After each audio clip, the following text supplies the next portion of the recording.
Bonjour mesdames et messieurs, je vais vous parler donc effectivement de l'évolution du conflit syrien depuis le début du printemps arabe en Syrie, le 15 mars 2011.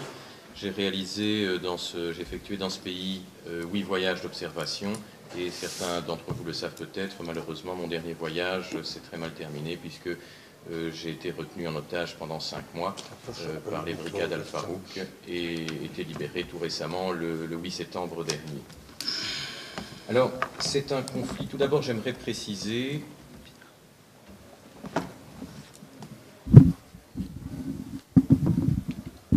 Merci.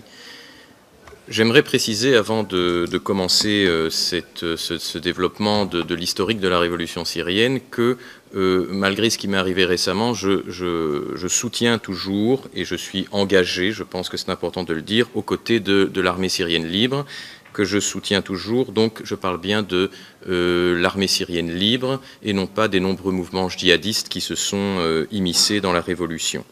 Je les soutiens dans leur juste révolution contre un régime dictatorial, je pense qu'il faut le rappeler.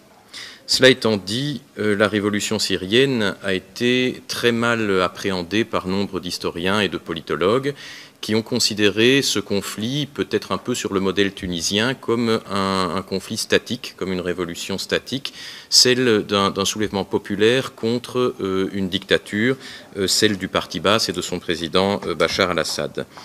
En fait, c'est un conflit qui a beaucoup évolué et les prismes eurocentriques qui ont été utilisés pour essayer de comprendre son développement ont mené généralement à des interprétations tout à fait erronées.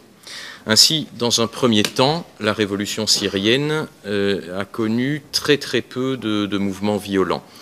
Je situe cette première période entre le 15 mars 2011 et les premiers événements de soulèvement contre le régime jusqu'au 7 mai 2012 et les élections libres, entre guillemets, qui avaient été promises par le régime en place.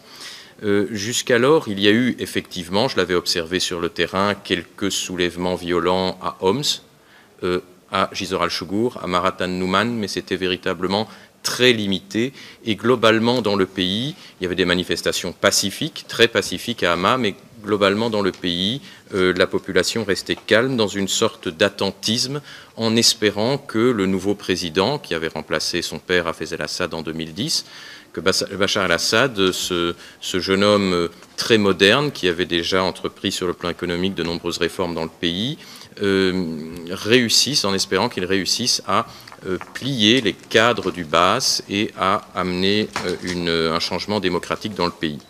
Le président avait d'ailleurs promis ces élections du 7 mai, qui était une date très importante pour les Syriens, qui devait changer complètement la donne dans le pays, par le renouvellement du Parlement et l'ouverture à la dissidence, à tous les opposants, l'ouverture du Parlement donc à l'opposition. Je parle de l'opposition réelle, évidemment, et pas des quelques partis d'opposition tolérés par le régime.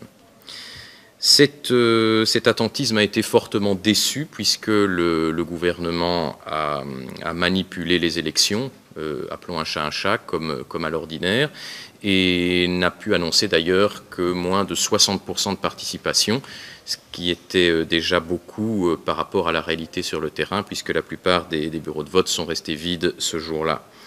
Les candidats présentés, évidemment, ont déçu la majorité de la population qui n'ont pas joué ce jeu des élections du 7 mai 2012. Je suis retourné sur le terrain juste après les élections, la semaine qui a suivi les élections, et là j'ai pu constater que un peu partout la guerre s'était invitée dans le pays. En effet, jusque 2 ou 3 mois auparavant, le pays, comme je l'ai dit, était relativement calme, mais à partir de cette échéance de mai 2012, on a vu des foyers d'insurrection armés se développer à peu près dans toutes les villes de Syrie. C'est un pays tout à fait transformé, donc, que j'ai pu constater, que j'ai pu visiter à ce moment-là. Il y avait une véritable révolution populaire qui a commencé à être encadrée par l'armée syrienne libre. L'armée syrienne libre, qu'est-ce que c'est?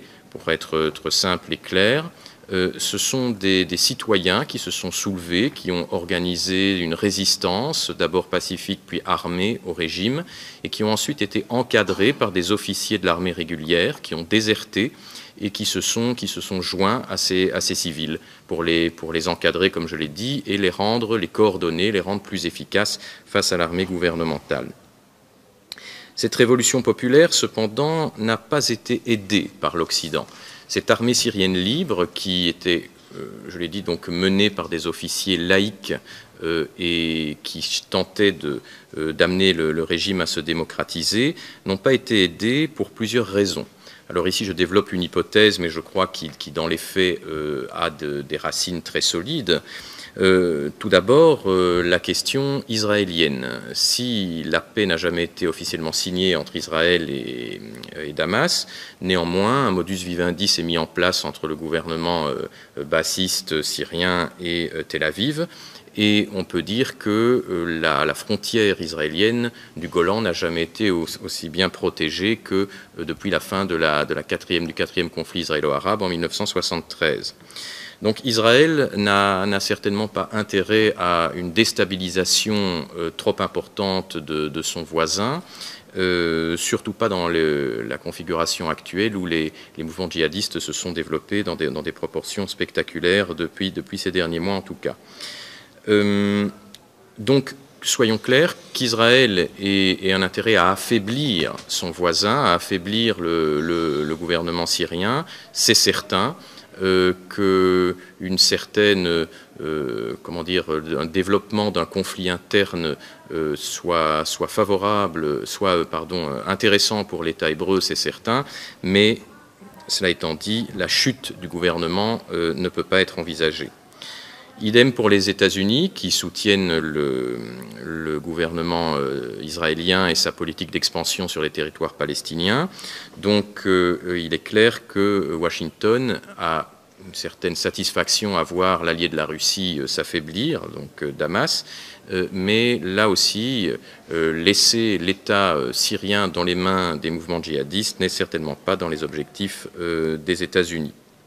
Enfin, parlons de l'Europe, elle est assez indifférente à ce conflit qui concerne un pays avec lequel l'Europe avait peu de relations, à l'exception peut-être de certains États comme la France, liés notamment à des intérêts régionaux dans cette ancienne colonie et à ses rapports particuliers avec le Qatar, que je n'ai pas le temps de développer ici, et des États comme l'Allemagne qui, au contraire, sont plutôt opposés à une intervention, puisque s'étant fortement rapproché de la Russie, l'allié de Damas, je l'ai dit, la Russie qui fournit en pétrole l'Allemagne, qui a décidé, vous le savez, de mettre un terme à son développement en termes d'énergie nucléaire.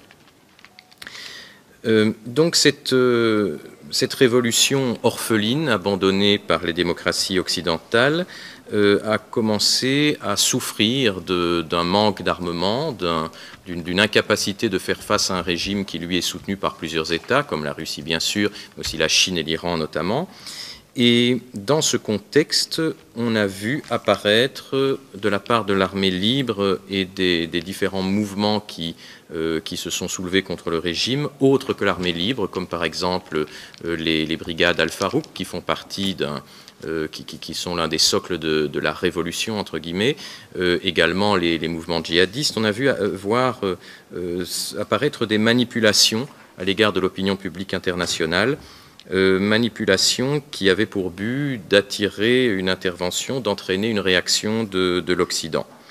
Je parlerai d'une expérience personnelle que j'ai vécue donc, durant ces 5 mois de détention desquels je sors. Avec mon collègue italien, journaliste à la Stampa, nous avons entendu une conversation que je résume ici très rapidement vu que le temps m'est compté. Une conversation qui impliquait un général de l'armée syrienne libre et un officier des brigades Al-Farouk. Et cette conversation que nous avons surprise à la suite des événements d'Al-Ghouta que vous connaissez, c'est-à-dire de la banlieue damascène dans laquelle a été utilisé par une des parties du conflit encore indéterminé le gaz qui est déterminé maintenant comme du gaz sarin, qui a provoqué la mort de plusieurs centaines de personnes. Eh bien, cette conversation nous a permis d'établir, me semble-t-il, en tout cas ce sont mes conclusions, que le gouvernement de Bachar al-Assad n'est pas responsable de cette attaque chimique et qu'il s'agirait d'une mise en scène organisée par un groupe rebelle qui a perdu le contrôle de ce produit, ce qui a provoqué ce très grand nombre de morts. Donc c'est pour moi clairement une des manipulations. Il y a eu d'autres cas que je n'ai pas le temps d'évoquer ici, mais qui sont bien documentés, de massacres notamment organisés par les rebelles eux-mêmes. Alors c'est là une première conséquence de cet abandon de l'Occident. Et une autre conséquence, c'est que progressivement, cette armée syrienne libre s'est vidée de sa substance. J'avais pu le constater lors d'un 7e voyage d'observation en janvier 2011 dans le gouvernorat d'Idlib, où l'armée libre avait pour ainsi dire disparu du gouvernorat. Le phénomène est très simple. Les jeunes, ce sont surtout des jeunes qui veulent se battre pour la révolution, à un certain moment, n'ayant pas les moyens militaires ni la logistique nécessaire, n'oublions pas qu'il faut nourrir, qu'il faut vêtir ces combattants, ces jeunes soit rentrent chez eux, soit passent dans les rangs des mouvements islamistes qui, eux, reçoivent des fonds, notamment des monarchies du Golfe. Je pense en particulier au Qatar et au Koweït et, dans une certaine mesure, moindre peut-être aujourd'hui, l'Arabie saoudite. Alors forcément, dans ce cadre-là, les Katibas, les brigades de l'armée libre, ont fondu comme neige au soleil.